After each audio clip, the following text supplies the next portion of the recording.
Inside Story Uganda, real source of political updates.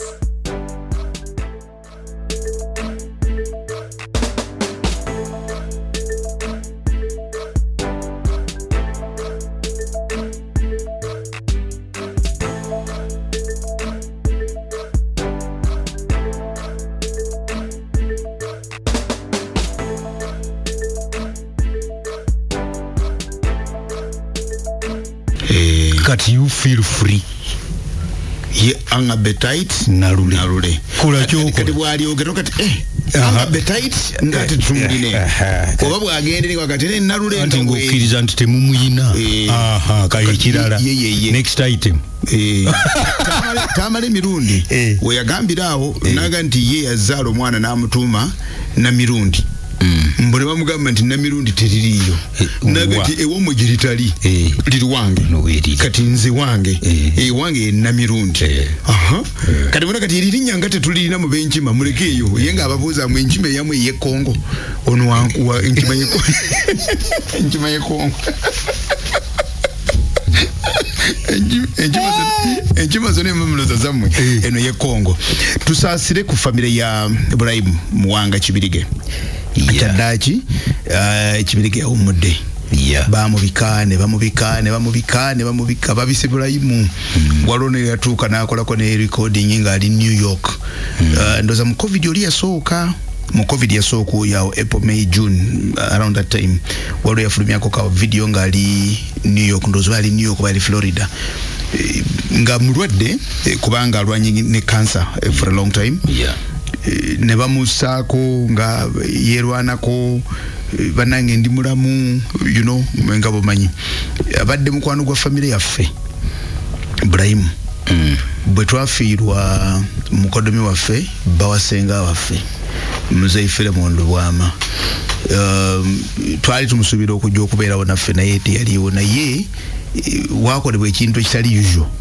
nti yaweereza obubaka obw'okuziika nga atumye muntu ajja mukiikirire omuntu oyo n'atuuka kukerezimuuko Chief Mona oba yaba Chief Mona yali katikiro wa Buganda kakati katikiro nga amaze okwogera in that order katikiro nga amaze okwogera tiwaliwo kirala kyalibadde kikolebwa naye olw'omukwano gwa Ibrahim Muwanga Kibirige ne omugenzi Filemon Lubwama kozi naye yali mu construction Lubwama actually kyenategeera nako ploti ye yawe ekatwe Filemon Lubwama omugenzi yejiwa Ibrahim ye bondi eyo kyenamanyako ye bondi eyo so okujja kwe yajja emikolo nyina gitambudde nga ne Katikkiro amaze tugenda okuziika naye ne Katikkiro nga alina okuonaringa aguminkirize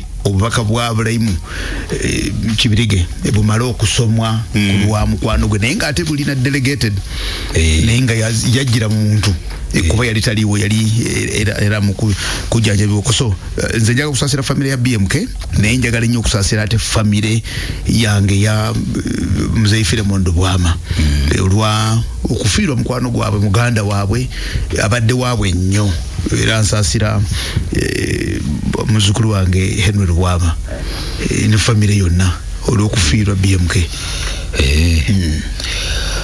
nina a historic video nga bagulawo Hotel Africana kati nga wabuuziza nti awo waliwo ki Hotel Africana nga tennabaawo mwaka ki sikujjukira 25-30 years ago I think it was more than 25 about 30 years ago awo Museveni yajja nga basanyufu bazibu kakati Ibrahim yebake mirembe ensi eno ebeeramu ebintu omu ku bantu bennamanyanga mikwano gya Ibrahim nnyo ye Dr. Kiyingi Agure Road Haze kati ali mu nsiko naye kati Ibrahim afudde yibaka emirembe enkwe za Deheze ezisinga era zibadde zigwa butaka Eru yagala nyongereko kirekerawo abantu balina okumanya nti eriyo abantu bangi nnyo abaagala enkyukakyuka mu nsi muno naye nga tebaagala eyo ya kiyingi nga tebajagala ng'ate mukwano gwabwe kuba kiyingi bwe yamala okwarenjinga kintu kiri ate yasaba BMK abamukolera ku by'okuziika ekya 2.5 kyali kya 2.5 naye ng'ate ne BMK alina obligations ze nga citizen nkomyawo atuuliza BMK yawumudde yatuwandikira ekitabo kye yalaunching mu March yalina omukisa wali ogulabye because he has really said farewell to us he has nakola ne function kwaliko Katikkiro wa Kabaka that was big yakola omukolo n'atwandikira ekitabo kye bayita My Story Building a Fortune in Africa yes abasobola okusoma ebitabo ndooza kati ekyabulamu bakisome balabe ku musajja gyavudde ne byakoze kubanga omanyi tulina nnyo mentality y'okuba nti omuntu bw'akola ekintu tulina batutuuka ntuga nti ekyo si ky'Owana ekyo Owana akolera Ssemakula ekyo si kya Ssemakula ekyo oyo Ssemakula akolera Apostle Serwadda tukirina ekyo bw'oga nti Apostle Serwadda nti Apostle Serwadda ekyo si kike ky'abazungu point okitegeera kakati BMK abadde n'omukisa nno ssebo ku ekyo nga wagati atukoledde fair the world yes ebadde enzufu yakikola legacy weeri yes ekitabo akiwandise kawumule and I am not even sure whether he was polygamous I'm not sure but maybe I'm not supposed to know but it seems he was a very careful man kale BMK naye bwatyo twakonfaminze nti omubedde Matyansi Ngobi yafudde nakiwulidde n'ekyo yise ekyo konfaminga kisinaba kumanya kubanga munnange kubira ku Katuukiro Daktari Mvawala mukubireko tulabe mukubireko ombuuzo anaakwata essaawa eno obudde nga bw'atakwatanga kitukireka obudde nga bugenze ye Katuukiro ate gwina ne bw'omuyita anti era ye Katuukiro waliwo n'ekirala ky'omuyita nakyo yagala kyogera nedda kinkwewuunyako naye Matyansi Ngobi bw'abanga yafudde ye ndooza ye minisita abadde asigaddewo okuba Obote 1 bebakwata ne Obote beyakwata n'asiba naye so si baminisita b'Obote 1 kuba mpulireko abagamba nti baminisita b'Obote 1 baweddewo I don't think so nkubira Katuukiro mukubire tulabe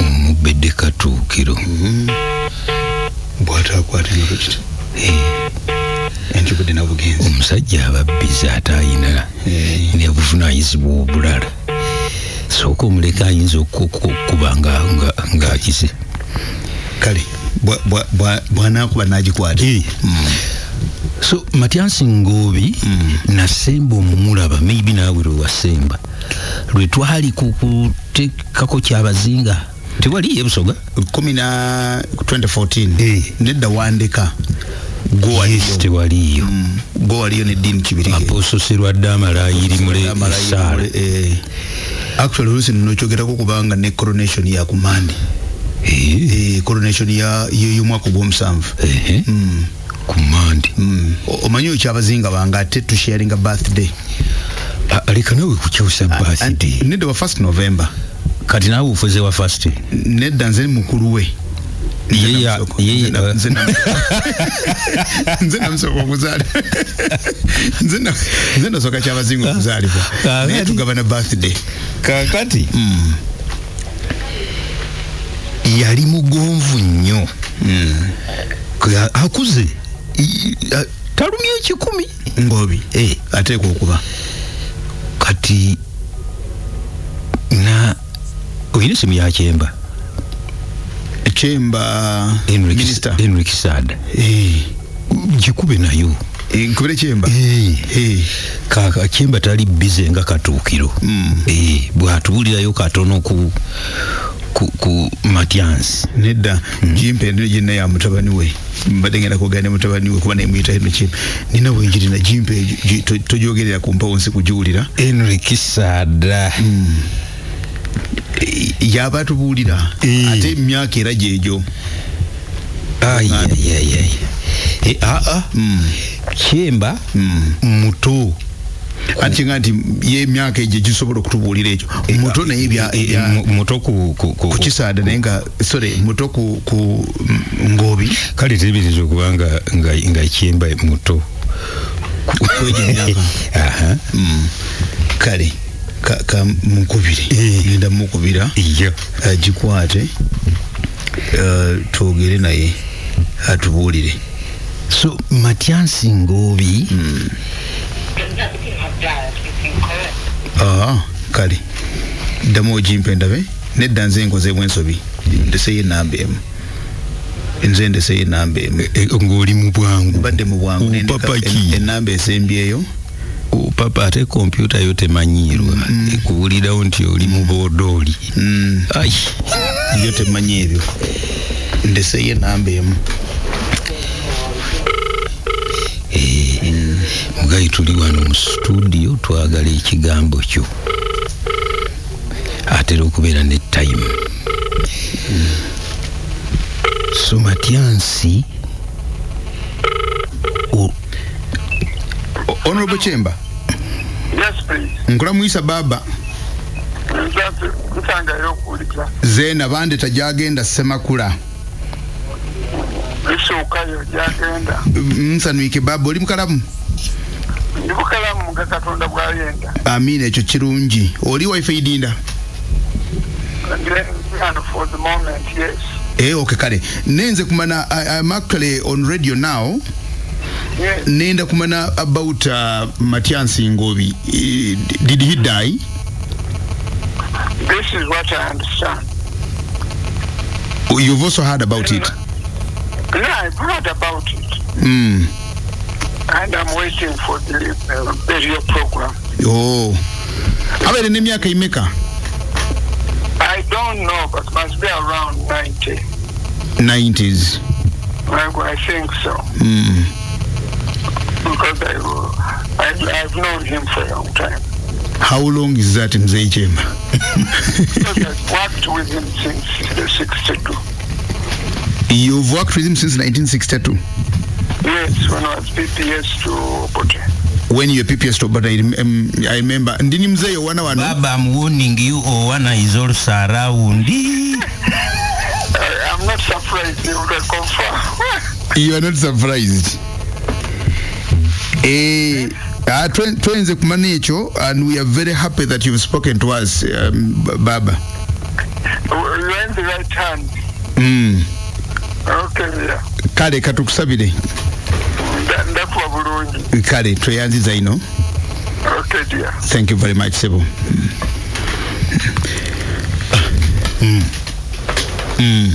Yasooka kukolagana n'emu nkaaga mu ebiri ng'akyali PPS Obote.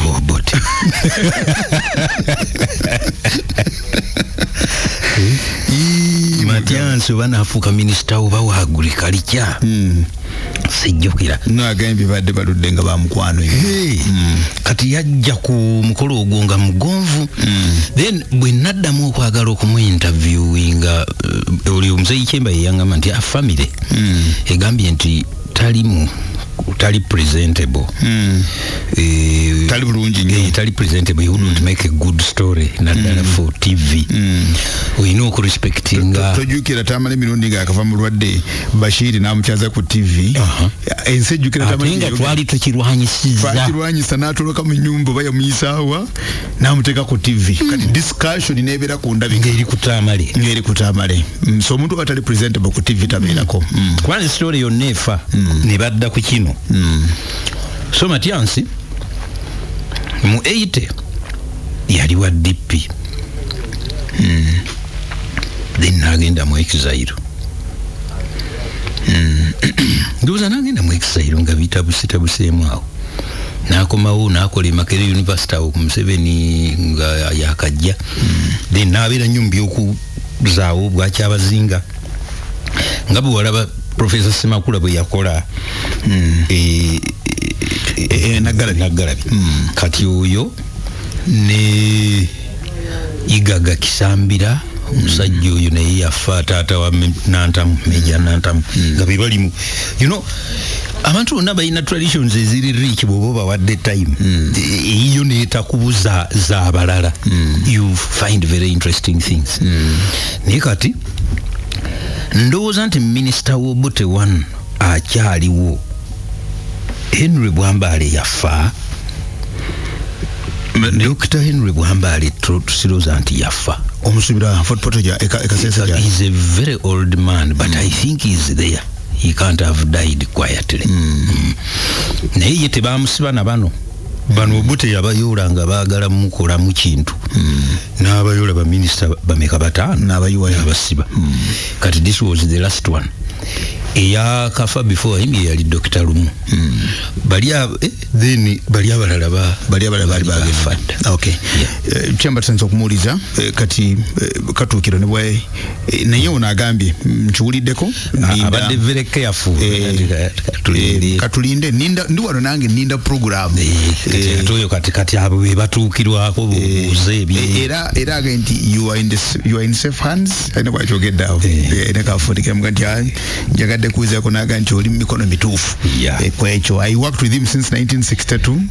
Nze ntero gattako ekigambo recently.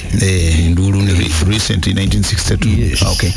Kale atuliza oyo ne Ngobi naye awumuli baweereza byabwe nga Ibrahim bwagenze ogugwagukoze legacy yeweri ekitabo wekiri abantu bakisome kwa ekirungi kya BMK ndiye wandikira ekitabo n'ebintu bi kati ayinza obutayanguwa kuwaayiriza byawajinga wamenuwa ebyawajinga wamenuwa ebya kyekya kibayogera bwinicho ekikyawaginga wamenuwa twakyo washenzi wamenuwa ekyamayombo kati n'ebirala bingi abantu bagattagattamu awo n'obuuza naye kati yewandikidde ekitabo kinasooka okusoma ekyaba entrepreneurs ba Uganda ndoza kyali kya wava muno ne Igodo ne wandika ekitabo nze nayi nakisoma gundi ye yampa copy nze naguli eddala copy you know mwana wa minister kwetwakolako naye wano kwetwakola naye wano ku Emanga wali ku UBC kaseera Ntimba Peter ye yampa copy wamengeri gye yakolangayo Peter Ntimba nedda nange copy gye nafuna mu 2007 nze copy nange negifuna mu 2000 yali gundi Jono Tumini yajingulira yagula ndozanga bisatu kubanza jukire kimu yakiwanze ekirala ekiwa Patrick Bitature ekitabo nga kiyitibwa The Story of an African Entrepreneur naye yewandikako story yajo nyonyola bulungi gye yava ne bwe yakola atya ne bwe yatuuka okufuuka wava nze nno nakisoma very quickly nga nnoonyamu bye nali muwulirako nobisangako nga sibirabamu biwali omuwulirako nga sibirabamu nga noonya ne hint yabyo nga sigiraba.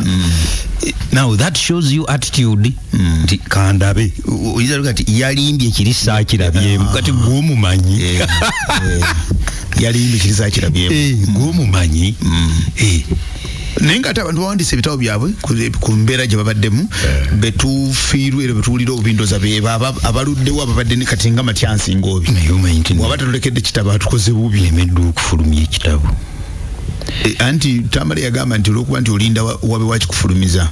Nakyo nakivaako naye nange ate era ndabika nga atagenda kyefulumiza.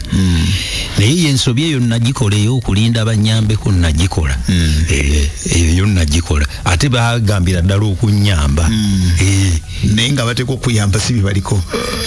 Abakuyamba ndoze okay. Kati ekibi kwe kufulumya ekitabo n'okubulayo kopi 10. Naye era kale ki oyagala kuba mmeka miliyoni ya bitabo? Njagala kuba ekitabo nawe nkifunemu ne ssente. Anti naye ekitabo okubeerawo bwina abeerewo. Naye kibeerewo then what? Abantu bamanye kubanga tukiwandikira abantu ku This is a very bad country. Ez'abayimbi ziri eyo ziyiika. Kati naye ntandise kunungunika. Ez'abayimbi yimba ofune zikuba ekitabo. Nayimba dda ndowooza simanyi kuyimba. Nga nyimbye. Wegate mukwaya, wegate nyimbe. Wegate mayimbi. Tugende mu maaso. Enkya ye New Year's Day aba Ethiopia by the way. Bayingira 2014 onako olwenki. Kasita teboogera Luganda abo batulekemu. Bayingira 2014 abo batulekemu. Nawuliza ku maama wange Rebecca Mugotengo nangamba nti okwetala okuli wano. Batufumbira. Enkya bayina ceasefire. Aneda ndozo olunaku kiringeera buminza okubeera mu lutalo Christmas Day ate omwalwanira wano mu 8 mugumu tewalizi Christmas. Ye Christmas kandabe. Kubanga mu 8 mugumu nga mulonkinza olutalo mwalulonkinga mu Gwakubiri.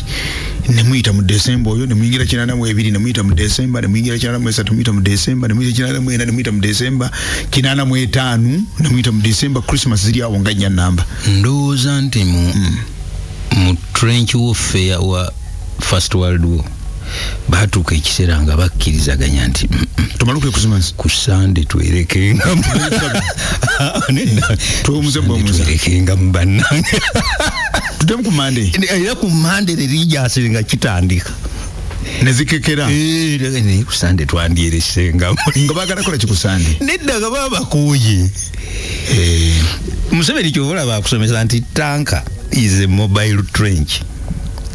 Kati bano basimanga trenches basobole outflanking omulabe naye nga n'omulabe bwasima okweyongerayo kati okukakalanga trench zenkana amagombolola anti kati gwe weeyongerayo n'oli ne yeeyongerayo gweyagala kuwetera wano omuzingeko naye neyeeyongerayo. That's how bad it was. Kati ne batingana buli lwe bafubutukayo bali ne bakuba ne muddayo ne bakkiza n'endowooza ku Sunday. So kati abasopia kati abasopia engeri bonna abasodokise bandyereseemu majority ate n'okuba nti era olunaku lwabwe kubanga kalenda yaabwe ya myezi 13 kati guno omwezi gwe gusooka naye omuyekera tasobola kuwa gaapu nange sirowooza nga ate kati bayinza n'okusanyukira ku bivulu ebyo ne bayitira kujja gusooka nga teri kuva ku alaati tebiriyo ebyo teri kuva abajaguze abajaguze kino kirala kino kirala Ethiopia tugisabire abagiseketterera gye bali tubasabire ekyaba bakiyitemu ate era lunaku lwe lumu ndoozeera enkya America nayo sirowooza emyaka 2 ng'erumbiddwa oba Biden agenda kikola atya lwaki koza ate eno byamugendedde bulala 20th anniversary naye celebratingako ziri 8 anniversary ziri 8 nga vice wa Obama kakati wano kwene ya 20 abatalibani bazeyo mu kintu kyabwe bakomyewo bali mu kintu kyabwe nabo bakinywezeza government bagitimbye batandise so nga bali ba celebrating 20 years eza Twin Tower nabano kati batandika buto new beginning you don't for them kozi fe ono batukubaddi lo bakubawa kabalagala rugby si kabalagala era basooka ne batuwegezaamu mu 1999 ku Valentine's Day 14 February wa 9 nga bamaze okuba mu 9 Ufumbi building e Nairobi bamala okubeeyo wano basooka kuba mu 9 ku Valentine's ku Capital Pub e Kabalagala kakati luno lwe batukubye olubadde olw'obulumi luno lwatwalira abantu 9 batubanga 10 July. Okay. 10 July 2010 kubanga kwolwo lwe twali tulaba omupiira oguggalawo World Cup ya South Africa nga Netherlands esamba timu ya Spain. Era abamutwali mu nnaku eyo nga Spain etutte abali bagera Netherlands abali kusaidia Netherlands Spain nga bali mu kusanyuka kwabwe. So fe kyaffe kibadde kya 2010 bano ndunguse bakute abandunguse aba 2010 bo July 10th. Okay. Kakati lwaki osasira Biden? Anti anniversary ne emyaka 2 ndoza nti singa simanyi naye ndoza kamuleke singa ki ne anti omanyinze mu America ndi mu Republican kati bya Biden sibitegeera ntegeera bya Trump atoti yakati Trump si afuga anti ntegeera bya Bush era naye si afuga naye bye ntegeera ntegeera bya McCain ngenze ntegeera bya Mitt Romney. Of course America nalabye program joku Al Jazeera nga babuuza nti anti-terror campaign yayo egituusizaawa. How far has it been a success? They withdrew from that country kati ANC. Wasoma ku kitabo kyabwe ekya lawyer wawe constitutional lawyer gobaita Dazowich Alan Morton. I heard of the book, I've never read. It is a very good book. Kubachita Why Terrorism Works. Njeje kufunira ekisomeko. Ayogera ebintu bingi nyebyo era nga ekizibu kyonna atakikomyawo ku America be. Ekitabo kita Why Terrorism Works. Omuntu yenna asobola okukinoonya n'akisomako. Kinene bwe kitabo kya page nga bino babitaano. Kati kasita oyogera ku saizi yakyo ng'otugobye. Abantu bagala saizi amawuliro bagabalema kati amawuliro bagabalema content mulungi bakita Why Terrorism Works kati tebakita bakisoma anti yogedde nti kinene nedda kati bakisome tebava ku bunene bwakyo. Njagala tugende ku nsonga ya opposition syndrome etwambadde nti abantu abali mu opposition baluddemu nnyo nti ne bwe babanga be bavunanyizibwa ku nsonga era balina kugikola nga opposition. In this case njagala lwa chairpersons ba districts olese topic yake eyo linda kunkuze ku katona ebisoga okyajjukira Gongolo Gwagenda okuziika Meja Gongolo gwagenda okuziika ettirinyo Meja Gongolo ya ndoze yagenda tafunyika package ke ate nga banja nyingi. Meja Gongolo y'omu ku baali ba instructor abakulu mu nsiko eyo eventually be batandika ne fedemu Gongolo oyo naye munne Constantine Dadula alijinja awo apookyeraawo I'm alerting people of President's Office ku office y'aba veterans. Constantine Dadu tali bulungi ate obutabeera bwe bulungi ku status ye era buswaza kati bwana agendera mu mbeera eyo nga tafunya attention ate tujja kufuna ekizibu eky'okumuziika mu kitiibwa ng'ensi etunula bweti. Waliwo munamawuli wange ejjinja eyo Padde Nyanzi yampeereza misinaga nti why don't you pay attention to your friend kati agamba nze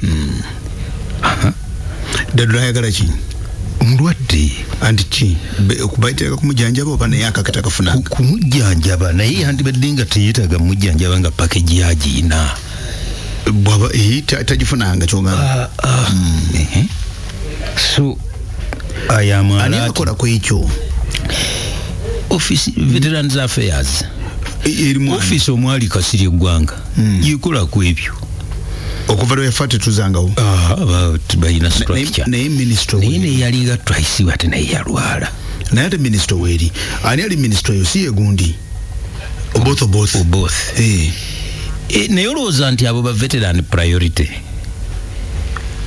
ni kakati ateba kufuna minisita wa veteran ate lwaki tebabeera ba priority ministry eri defense and veterans affairs ministry ya ICT party ya information yento anti naye kati bagiteekamu ne state minister kati yavunanyizibwa ku ekyo kubanga nze ndowooza nti minisita Sempijja bamulanga ki nga bwaddukanya ensonga za defense and veteran affairs nga bwekiri nga bwolaba ministry ya works nti erina Katumba Wamala gyagenda naye nebeera ne ministry esobola okubeera n'enkola nga polisi ebintu bya Uganda obimanyi kati bureaucracy n'etandika wembuulizaawo nange ono yaani nti kakati ekyo kyekirala naye bw'obeera ne sector minister nti ministry ya housing, lands and urban development nebeera ne ba sector nti ono sector wa lands ono sector wa housing bonna gye bali nnyina mutabani wange anoonya white paper ye mu lands omwo teriiyo ne ba minister abo bonna nenda minister yinza obutamanya white